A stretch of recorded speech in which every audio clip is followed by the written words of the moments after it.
In 2003, I lived in Berlin as part of Tom Sax's Nutsies installation at the Deutsche Guggenheim. I was 28 years old, and I had a social life there. And through friends, I met a bunch of Americans who were living in Berlin at the time. This was 2 years after September 11th, 2001, and I began filming these interviews on September 11th, 2003. So, when did you move to Berlin and why? It was 1995, July, the end of July or something, and I moved because of love, and also nightlife, and also art schools and music and liberty that the big city has to offer. Where did you move from? Italy, from northern Italy. Where are you from originally? I'm originally from the States. Well, I was born in the States, but I've only lived there the first 4 years of my life. And then, my mom was Italian. I was born in the States. I lived there the first 4 years of my life, as I mentioned, and then moved to the Azores, and then to Germany, and then to Italy, and now I've been living in Berlin since '85, I think. Yeah. Did I say 80, 90s? 95. What drew you to Berlin as opposed to like fucking Hamburg or something? I wouldn't have gone to Hamburg. It didn't really strike my attention. Yeah. What about Berlin? I always wanted to come to Berlin because having lived in Germany as a kid, and then starting to listen to punk music, that was like, wow, I guess Berlin's the place to go, or the closest place to go. I mean, I would have also liked to have gone to New York or LA or San Francisco, but that was, I don't know, Berlin calling came first. And what do you do here?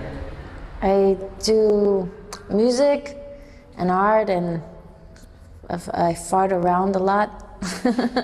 I actually do this show, it's called the Barbara Brockhouse Secretary Show, and there I dress up as a secretary and I have this rhyming monologue. It's in English, and there are a lot of word games, and it's pretty cheesy. It's like a 50s style secretary rap show, but I show slides of my drawings, and they depict my daydreams at work, and it's also a concert. And I got out just this record called, here I can show you. This is just by chance that I have this in my thing here, so this is the back side of it, which looks pretty good. I'm trying to get this cover off because I don't know why they put the stickers in. And then check out the front side. You can see the full secretary suit. That's yeah. Thank you. I have been using it a lot to sit on lately, so. Any other questions? Yeah, I got a bunch of questions for you. So, so where in the States were you from? St. Louis. Oh, wow. Yeah. And how old were you? I know you already said when you moved. I'm 30. No, just how old were you when turned you moved from? Oh, didn't have to give that away. 30, I was 21 or 22. Just turned 22, I think. And was there anything you miss about home now that you're here? Yeah, I don't know. I can't really call it home. But when I'm there, I notice that it does feel like it's my, somehow, that it's the land I was born in. If there's anything to that, I think there's some, and somehow it just feels right, like the smell in the air is, yeah, makes me kind of feel at home in a way. But culturally, like living in the States, I can't really say because, I don't know, where I came from, the only idea that I really had of American culture was pretty much, fast food and drive-through, which I know it's not just that. Because like when I was in New Orleans or New York, they had more of a different swing than where I'm from. in Missouri, where if you get caught walking on the street alone, if you're not in a car, people look at you like you're crazy, or there's no such sitting outside drinking a cappuccino at 3 in the afternoon or something like that. So, all right, I'm gonna go a little closer so we can get that I don't want to die.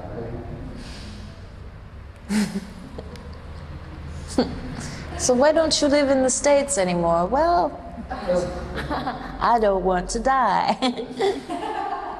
What are some of your favorite things about Berlin? That I don't have to get up every morning and slave away at a job to pay my rent.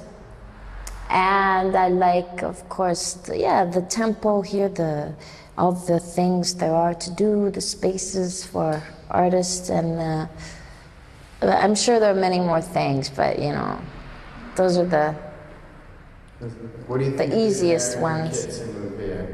What do I think of American kids that move here? Hang out with the American kids here? Well, actually, I do have American friends. I don't know if they're kids anymore. I mean, they're probably no more kids than I am, but I think that they made a great decision to come over because then they see something, anybody that moves to another place broadens their horizons, and I think no matter where you go, it's a good decision just to kick your ass out of your old habitat, Well, okay, how do you feel, since you've been in India, do you consider yourself more European then? I guess you said that, right? Yeah. And stuff. How do you feel like the general reaction to you being American here is when, just because of the whole politics and that? Yeah. Do you feel like responsibility to America or whatever, of America or anything? Well, actually, since I've been living in Europe all my life, I've always been confronted with a lot of anti-American people no matter where I went, so I'm really used to it.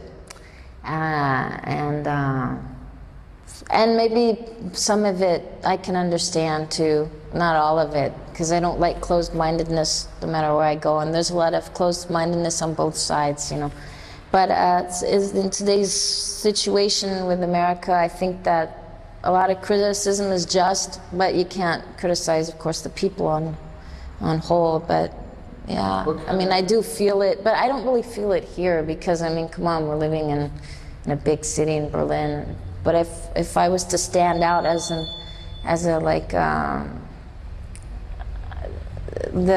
maybe the typical American tourist, or what is that? But I guess everyone has their own picture of what that is. Then yeah, I maybe get to feel some bad vibes. I don't know. What kinds of things do you hear people talk about, in America, like maybe under foreign policy or?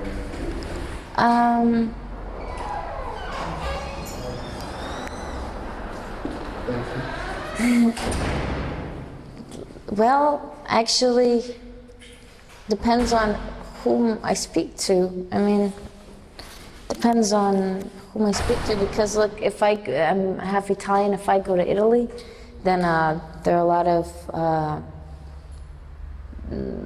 let's say, the women in my family, or they really are pretty pro-American because they have this idea of the States as this especially the saviors after the Second World War, and the Americans always being the nice and fun guys, and so they have all these positive aspects. And then here, of course, then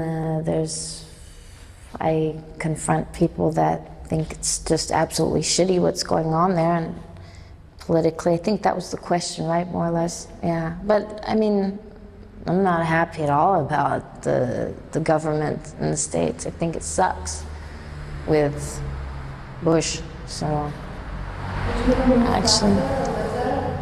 Yeah? Would I? Yeah, maybe. I mean, not now. I mean, not because of the States, but because I'm doing well here. But I would go to the States and check it out. Yeah, I don't know if I'd live there if I have the stuff to live there, because I think you have to be. Maybe this is just a prejudice, but I think you have to be pretty tough to live there. And I've always grown up in Europe. I think maybe there are a lot of different things that you have to cope with in the States that people have it much easier here in some way. So I don't know, but I would definitely go for a short period of time. Not now, but maybe in a couple years or so. What's your music like? It's kind of odd. It definitely has rock and roll roots or old school rap, and it's electronic. But I also have a country song and a garage song. But it's kind of on the side of things. It's kind of too slow to be fast and too fast to be slow. You have to listen to it, and it's electronic music. Can we like, I have a laptop, can we burn like whatever, can we like get some music from this? Yeah, sure. Yeah? Yeah. If you offer me a beer or something to drink, I'll give you the CD that I got in my What bag. do you do after this? I'm gonna get a beer from you or a glass of wine or something. I'll give you. You wanna do that? Couple beers. Yeah. Okay. All right. Chloe, do you have any more questions? No, I can't think. I think it was nice getting like the European American point of view. Like the thing about being tough or something, I think that's really an kind of valued thing about like the people don't realize. Like it's a fucking pretty brutal society. Yeah, I know. I can tell. Like you don't want to really fuck around with. That's why I can imagine why there's a lot, because a lot of people, Europeans, I know they have a problem with the American superficiality, or they say that Americans are always trying to sell you something in one way, or like they always have the answer or anything. Yeah, it's true, but I mean, there's a lot of things that I find positive about this, you know. But also, I can also understand it is because there's a lot of things where you just don't really want to mess around with, you know, or they're tougher in the sense of, or also maybe even more sensitive in some ways, you know. Yeah. Do you think there's like, you know, chance for change, like, you know, and there's something positive that can happen in America right now, or do you think it's pretty negative? Like everyone's pretty negative on it. I never believe that it's too negative or anything. I think that, I mean, why should one look at it too negative, you know? I mean, that doesn't help shit. I mean, it's good to be critical, yeah, and it's okay. I mean, but, you know, I'm sure there's a lot of, there's a lot of open-minded Americans that come and see, you know, everybody has a shotgun, you know. Of course, there's a lot of fear, which installs, okay, just watch Michael Moore movies, and we all have done that. But or the news or all this. I think there's a lot of shit that really makes people's minds sick. But on the whole, you know, there's always chance for just like education, or to just being open-minded, or people that come over here and then learn what it's like, you know, not to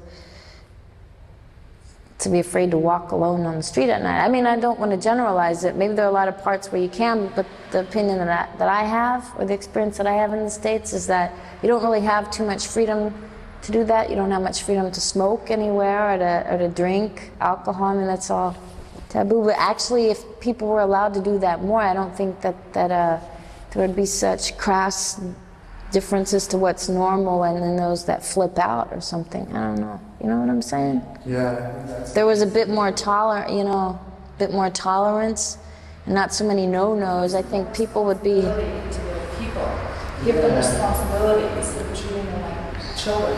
Yeah. Somebody said, we were talking to someone today, and they said that like, if you let people smoke pot, like it just calms them down. Yeah.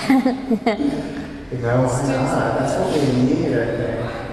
Yeah, but also I remember like when I'm not like a big pot smoker because I can't. It just like makes me too slow. I'm already slow enough. But like when I was younger, I think I'm going out on a. I shouldn't be going there, maybe. But I remember when I was younger, like that just the thought of smoking marijuana, it seemed to be something so peaceful. It seemed to be something sweet to do. As a matter of fact, most of the people I know that do it are incredibly, you know, sweet people. You know? I'm not saying anything with this. That's some total bullshit. But I was just thinking now, like, what was it? Even though I hadn't done it, what would have turned me on to doing it? It was kind of like the thing of you need something and it feels like you always, like you're missing something, and that's just, you know, it's better than looking for it maybe other ways.